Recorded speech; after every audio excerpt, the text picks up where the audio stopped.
Olá, estudantes da Rede Estadual de Minas Gerais. Eu sou a professora Adelina Azevedo e a nossa aula de hoje, o tema é Teoria Cinético-Molecular.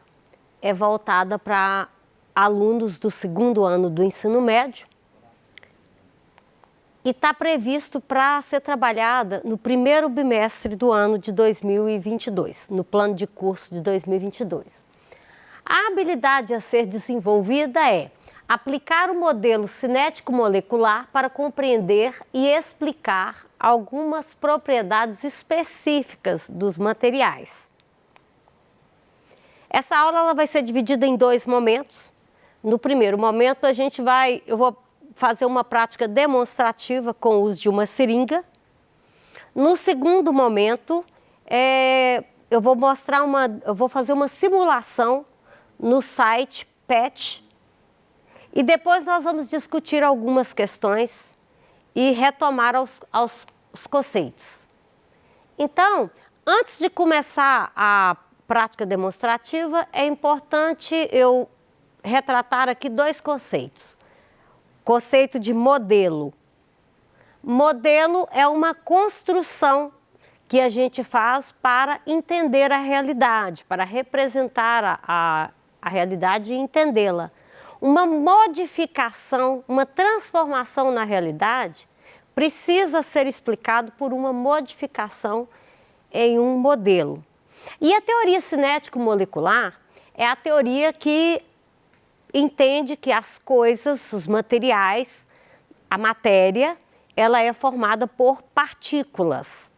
Essas partículas, elas podem ser íons, moléculas, aglomerados de átomos ou de íons, ou aglomerado de moléculas. Essas partículas, elas são dotadas de movimento e de energia e interagem entre si.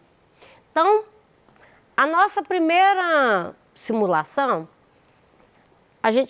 eu vou usar duas seringas de 10 ml cada seringa. Primeiramente, ela sem a agulha. Aí eu tô com o êmbolo aqui no volume de 10 ml. Quando eu puxo o êmbolo, aqui vai encher de ar. Se eu tapar a ponta da seringa e exercer uma pressão aqui, percebam que, trocar essa seringa, porque essa aqui fica mais fácil a visualização. Então tá aqui, ó. Seringa, 10 ml. Quando eu pressiono o êmbolo dessa seringa, eu só consigo aproximá-lo até um volume de 4 ml. E olha que eu estou colocando força. Bem, por que isso acontece? Por que eu tenho dificuldade de chegar até o final? Esse movimento aqui, ó, ele explica a elasticidade dos gases, das substâncias no estado gasoso. Aí eu posso fazer assim, ó, quando eu aperto novamente, puxo, vedo, pressiono novamente, estou pondo força, e quando eu solto, o êmbolo volta para o mesmo lugar.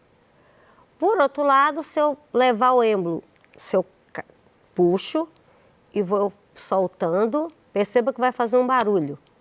Esse barulho é o ar saindo com grande pressão, porque a pressão interior foi maior do que a pressão externa. Se eu puxo, quando eu puxo, ele automaticamente volta. Isso, a teoria cinético-molecular explica esse comportamento do ar pela seguinte forma.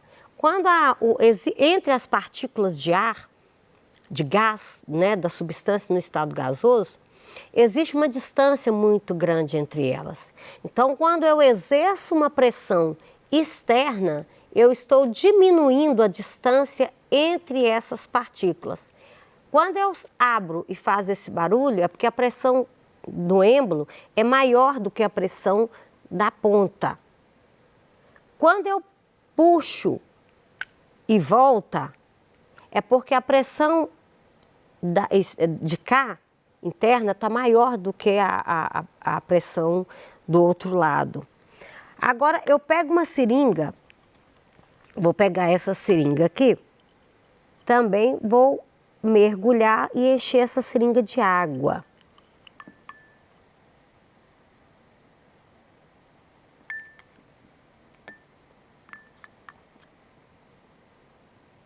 Pronto. Enchi a seringa de água. No entanto, essa água não está vazando, não derrama. O que se esperava era que essa água, o quê? Aqui está aberto. Por que que isso acontece? Porque existe uma pressão atmosférica aqui embaixo que impede a saída dessa água.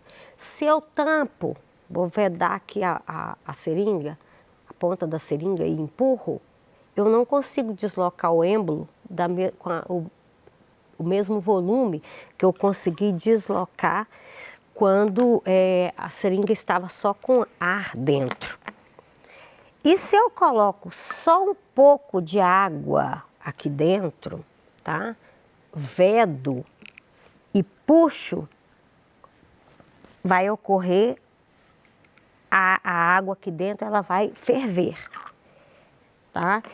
Isso tudo acontece devido à pressão atmosférica. Aí você tem que entender o que é pressão atmosférica, que é a pressão que o ar exerce sobre os corpos na superfície do planeta. E também a teoria cinético-molecular. Voltando aqui mais uma vez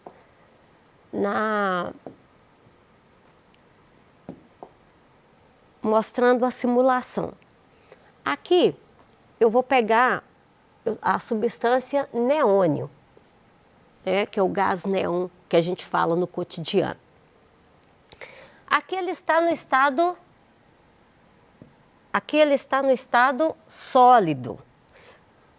Perceba que por que no estado sólido ele está tudo organizadinho, as partículas estão organizadas e elas apenas vibram. O movimento dessas partículas é apenas de vibração. Se eu elevo a temperatura, olha, fiquem atentos à temperatura. Quando eu elevo a temperatura, elas vão se desorganizando até ocupar todo o espaço disponível. Aqui, ó, olha esse material no estado líquido. Já existe movimento entre as partículas, algumas já se desprendem da parte líquida e já evaporam sozinha, depois elas retornam. Os líquidos, existe uma facilidade de escoamento, os líquidos escorrem.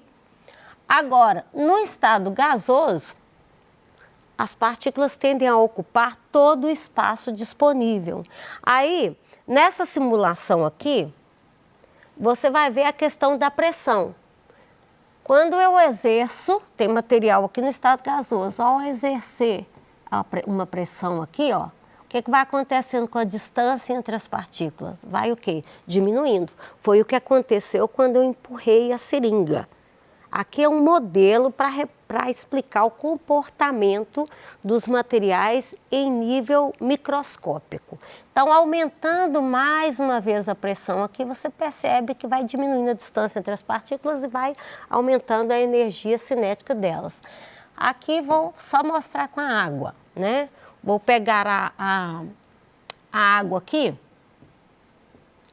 Ó, quando eu coloco a água a uma temperatura, tá? Aqui a 108 graus, ela está ainda no estado gasoso. A temperatura está caindo, observa a pressão muda. Para ela ficar no estado, aqui ela já está no estado sólido. Perceba que quando ela está no estado sólido, as partículas de água, elas têm movimento de vibração, elas vibram, elas têm movimento de rotação e de translação. É diferente de quando, aqui ó, o movimento é só vibração, porque ela está no estado sólido. Por outro lado, quando ela vai passando para o estado líquido e para o estado gasoso, já modifica a movimentação dessas partículas. Olha a temperatura lá em cima. Então, vamos voltar para as perguntas aqui. Bem, com a simulação e a demonstração da seringa, é possível explicar a estrutura da matéria com base nos modelos de partícula. É onde verifica-se que, no estado sólido, porque o nosso critério sensorial é que os materiais no estado sólido são duros, no estado líquido é escorregadio e no estado gasoso eles não podem ser pegos. Aí vamos para a questão da elasticidade, da compressibilidade, do escoamento. Os materiais sólidos têm baixa compressão, ou quase nenhuma. Os sólidos não podem ser deformados, eles precisam de uma pressão muito grande. Os materiais líquidos, eles escoam. Já o material no estado gasoso, ele tem grande capacidade de escoamento e de compressibilidade. Os gases eles podem ser comprimidos. Aí, como que o modelo de partículas explica esse comportamento dos materiais nos diferentes estados físicos? No estado sólido, a baixa compressibilidade e a dureza está relacionado com a organização das partículas. Elas estão muito organizadas, muito próximas umas das outras e com pouco movimento. Já no estado líquido, as partículas estão mais desorganizadas, tem maior espaço entre elas e maior movimento. Já no estado gasoso, as partículas estão totalmente desorganizadas, existe grande espaço entre elas e com maior movimento do que no estado líquido. De maneira que, no estado gasoso, os gases têm a propriedade de compressão e de difusão. Aí, baseado nisso, vamos pensar em algumas questões aqui. Por que o sólido é duro, o líquido é mole e o gás não pode ser apalpado? Como que a teoria cinético-molecular explica isso? O sólido, a gente considera o sólido mais duro devido à proximidade entre as moléculas. As moléculas estão muito próximas umas das outras. Fica difícil apalpar, fica difícil esse espaço. Ao contrário do material líquido e do material gasoso. O material gasoso, as partículas estão tão distantes umas das outras que a gente nem as vê a olho nu. Por que é mais fácil deslocar o êmbolo de uma seringa com ar do que com a água? Também devido à distância média entre as partículas e a atração intermolecular que existem entre essas partículas. Quando o gás escapa do botijão, seu cheiro se espalha por todo o ambiente. Qual é a explicação para tal fato? Olha, o gás de cozinha, que é o gás liquefeito de petróleo, que é uma mistura de propano e butano, ele não tem cheiro e ele está líquido no botijão. Quando ele tem espaço no botijão e ele fica livre da pressão, que ele escapa, né? Diminui muito a pressão que ele está submetida. Ao diminuir a pressão que ele está submetida, ele tem toda uma liberdade de movimento. Então as partículas vão andar, as moléculas vão andar a grandes distâncias. Ele não tem cheiro, mas por uma questão de segurança é acrescentado ao gás de cozinha um grupo de materiais chamado mercaptanas, que é para as pessoas identificarem que está ocorrendo algum vazamento, evitando acidentes, como uma explosão, por exemplo. Quando você descasca uma mexerica, as pessoas à sua volta sentem o cheiro da fruta. Como você explica o fenômeno do cheiro se espalhar? Porque o cheiro seria menos perceptível no inverno? Bem, o cheiro está relacionado com o movimento das partículas no estado gasoso, que são capazes de andar grandes distâncias até atingir os receptores nasais das pessoas e elas perceberem o odor. No inverno, o cheiro é menos perceptível porque tem baixa temperatura, baixa energia, aí as moléculas têm uma energia, menos energia cinética para poder se locomover. E em qual estado físico as partículas se interagem mais facilmente? No estado sólido. Bom, ali está a explicação, a teoria cinética molecular, ela explica os materiais no estado sólido, líquido e gasoso, mas aí você vai me perguntar, bom, e a farinha e a areia? Eles também são líquidos, já que eles não têm formato definido e eles escorrem? Veja, se você pegar uma minúscula partícula de areia ou de farinha, você irá verificar que ela possui as mesmas propriedades da substância, do material no estado sólido, né? A teoria cinética molecular, ela é um bom modelo para explicar as propriedades das substâncias puras. Ela pode se aplicar também a algumas misturas, desde que essas misturas sejam soluções. No entanto, existem vários materiais e organismos que são muito complexos e não podem ser classificados em sólido, líquido e gasoso. Aí, são os materiais que a gente chama de coloide, suspensão coloidal ou dispersão coloidal. No livro A Química Central, de Brown e tal, ele classifica as misturas, né, de acordo com o tamanho das partículas e de acordo com algumas características. Para ele, a solução é chamada de solução mistura de materiais que as partículas têm menor do que 1 nanômetro. É impossível vê-las a olho nu, e são a olho nu com microscópio, e são homogêneas. É o caso do refresco em pó dissolvido em água. A dispersão coloidal, o tamanho das partículas é de 1 nanômetro a 200. As partículas, elas são visíveis com microscópio. E perceba que a gelatina é um material sólido, mas que aparentemente sólido, mas que você pode enfiar os dedos nele, né? Igual se faz com líquido. Então, esse material não é classificado nem como sólido, nem como líquido, nem gasoso, são os coloides. A suspensão, partículas maiores do que 200 nanômetros, que é o caso das nuvens e das neblinas. Aí a gente tem uma suspensão. Voltando à questão da energia, dos movimentos das partículas, onde tem maior interação, que é aqui no estado sólido, onde tem menor interação, que é no estado gasoso. Existem alguns sólidos que, quando aquecidos, eles sofrem uma transformação que a gente chama de transformação vítrea.